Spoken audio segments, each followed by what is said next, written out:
Hi, we continue in Genesis 31 today. After Laban has searched through all the tents of his daughters and his daughters' maids and Jacob's to find the hidden teraphim and not found them.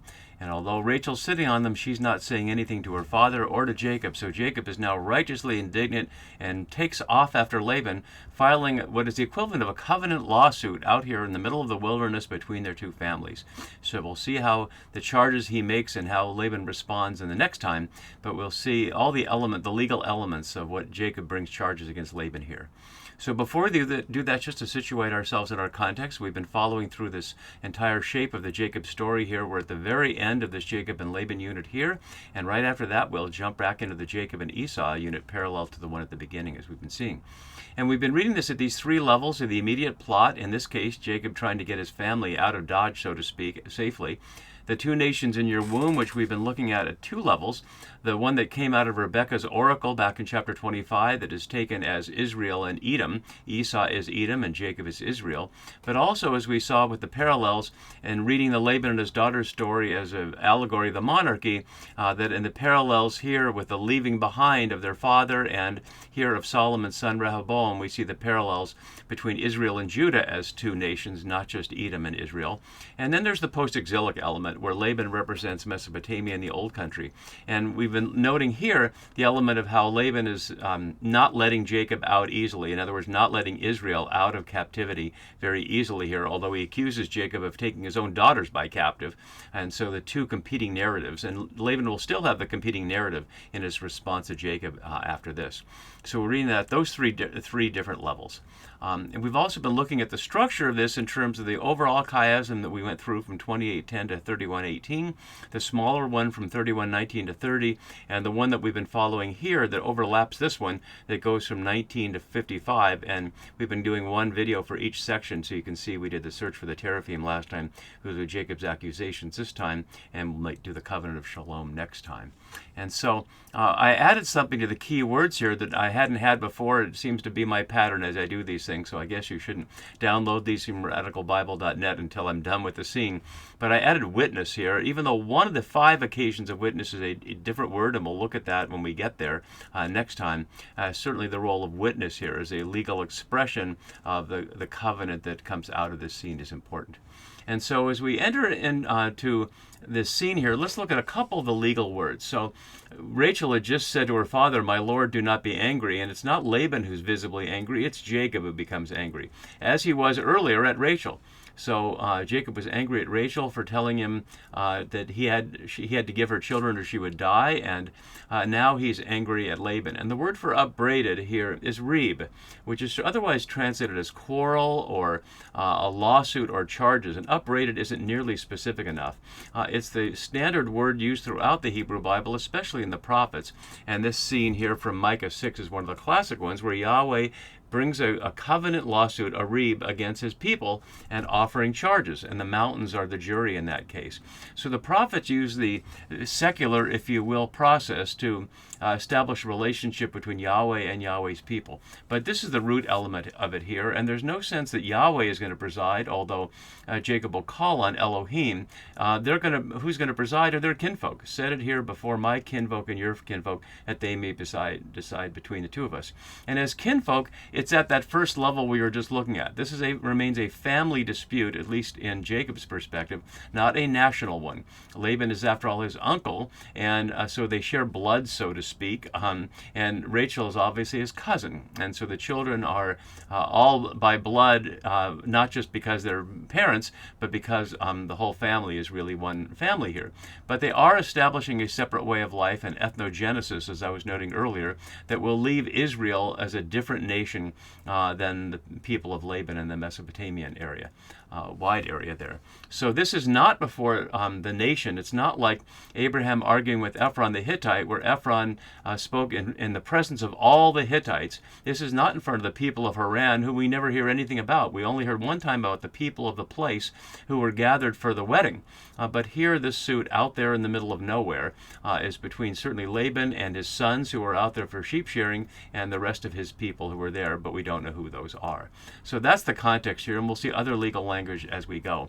And as we go through the text on the left side, I'd like to put up on the right side here this little chart of the elements of Jacob's argument. And maybe that's because I was a lawyer before I engaged the Bible, but I was reminded of all these various elements to outline the argument here of both sides. So there you have Jacob's argument to Laban. So he says to Laban, "What is my offense?" Pesha, only one other time in Genesis here.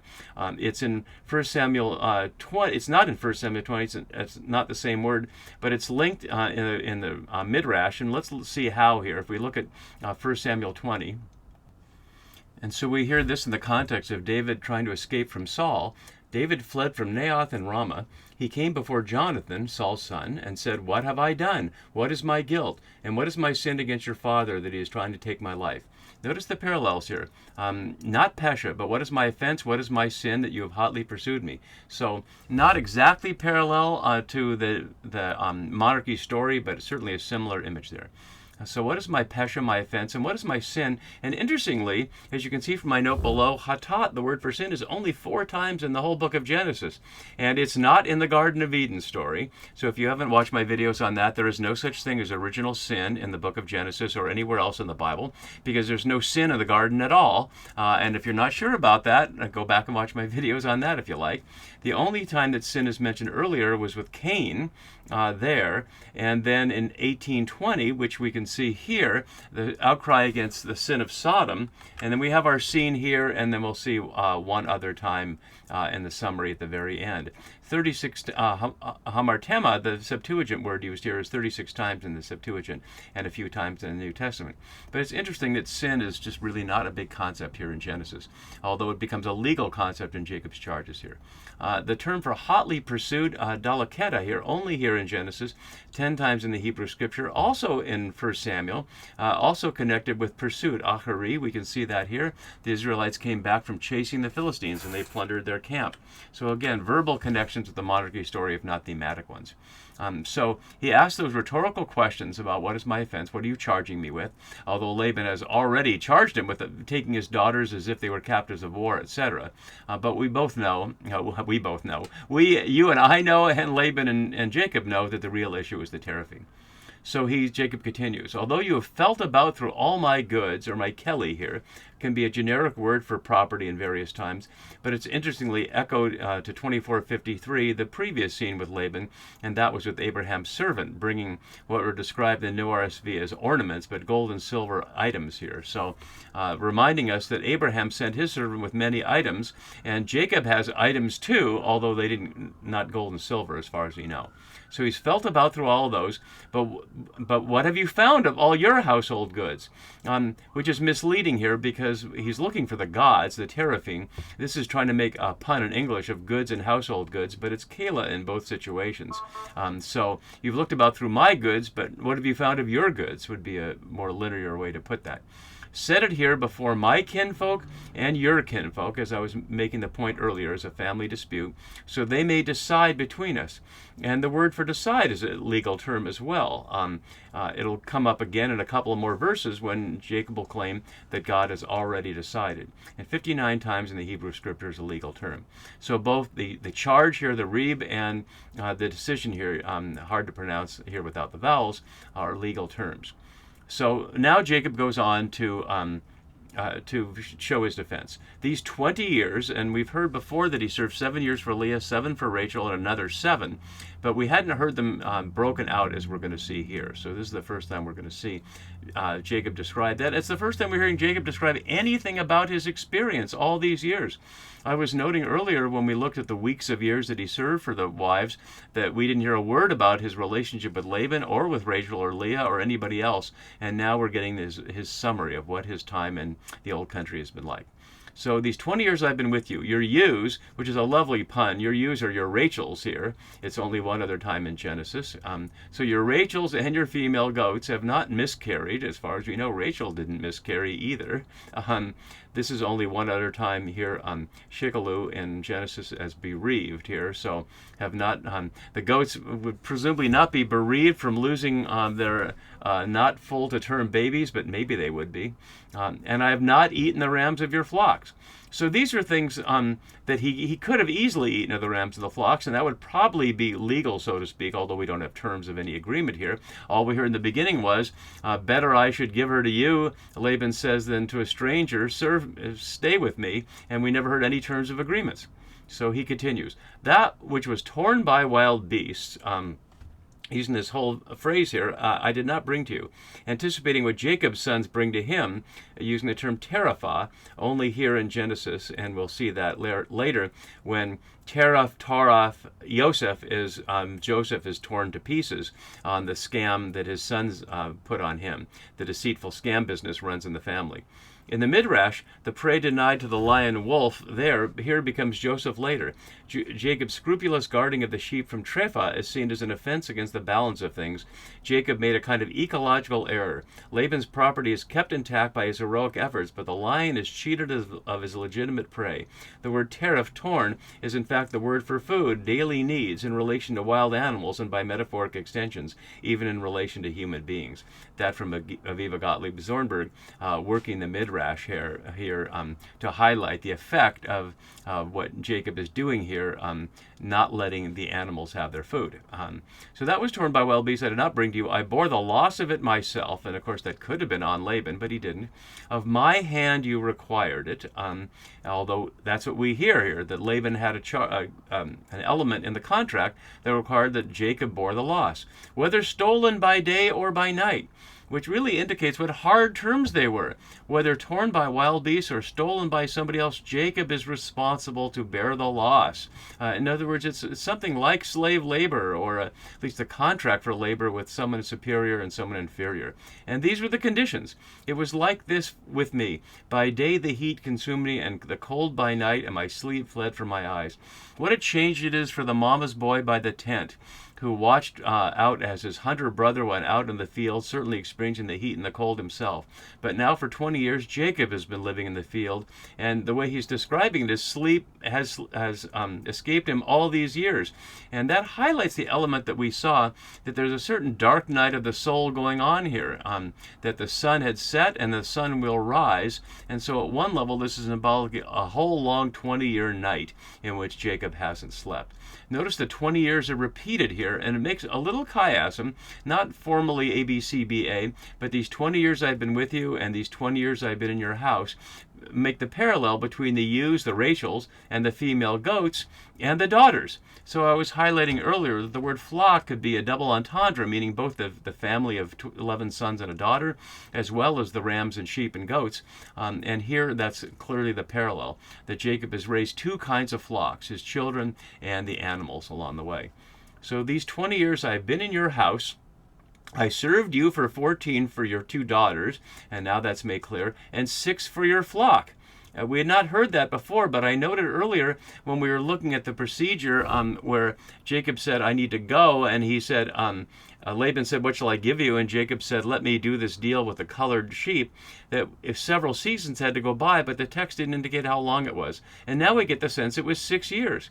But there's a math problem here if we really look at it, because it has to also be during that time that at least Rachel bore Joseph at the end of that, because it wasn't until after the 14 years that he had access to Rachel at all.